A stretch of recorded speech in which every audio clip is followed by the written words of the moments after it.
Sky. Hello hello hello, आप सुन पा रहे हो? इधर इधर रैक के अंदर मैं हूँ प्लेट, एक सीधी सी सिंपल सी प्लेट। बहुत दिनों से यहाँ रैक में पड़ी पड़ी बोर हो रही हूँ। मैं अपने मालिक की तलाश कर रही हूँ जो मुझे अपने साथ ले जाए। आज वो दिन था। आज स्कूल में कोई नया आने वाला था। सहमा सा डरा हुआ कैटरीन सर ने मुझे फाइनली इस दुविधा से बाहर निकाला और उसके हाथों में थमा दिया। मैं वहाँ पर बहुत चमक रही थी, नया स्टिकर। मैं उसके हाथों से होकर उसका घबराया हुआ चेहरा साफ देख रही थी। उसने मुझे बड़ा आश्चर्य से देखा क्योंकि उसने मेरी जैसी बड़ी प्लेट कभी देखी ही नहीं थी। नया, घबराया हुआ और सपनों से भरा वो लड़का मेरी ओर देखता रहा।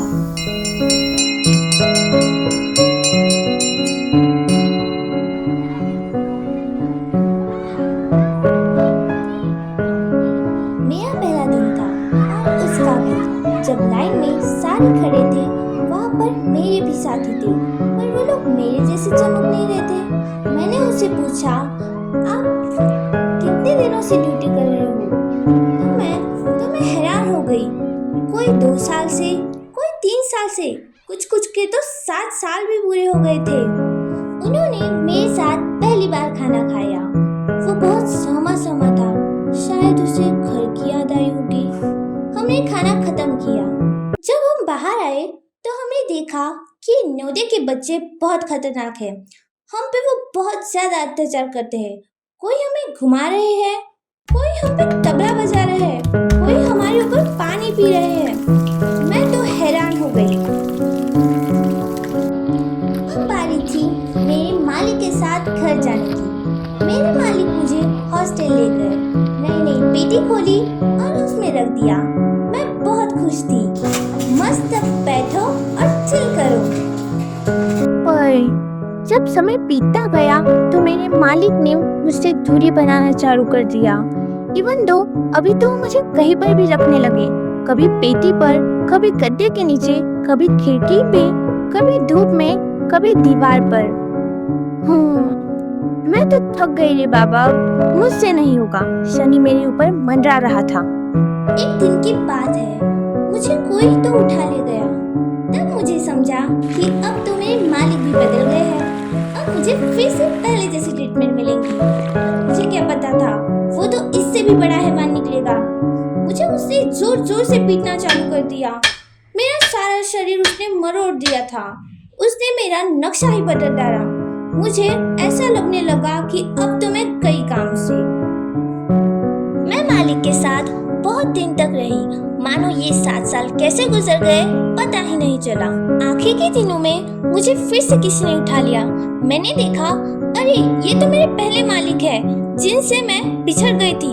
शायद उन्होंने मुझे पहचाना नहीं। मेरे मालिक का स्कूल का आखिरी दिन था। उन्होंने मेरे साथ आखिरी खाना खाया। अब मेरे जाने का समय आ गया था। मुझे एक बात समझ आ गई थी, मैं सिर्फ एक प्लेट नहीं थी। मुझ में हमारी भूख से ज्यादा हमारी यादें परोसी जाती थी। इस प्लेट ने हमें सिर्फ खिलाया नहीं, इसने हमें संभाला, सिखाया और बदलते हुए देखा।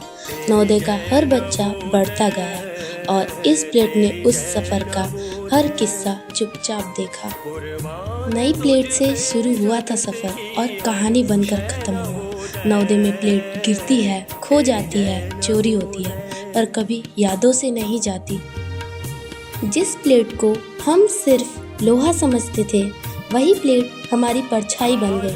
जिंदगी की तरह कभी साफ, कभी गंदी, कभी खोई, कभी मिली, पर हमारे साथ हमेशा रही।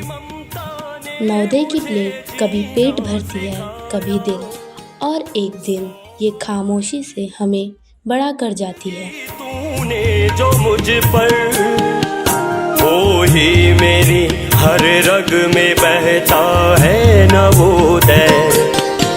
तेरी जय नवोदय, तेरी जय नवोदय।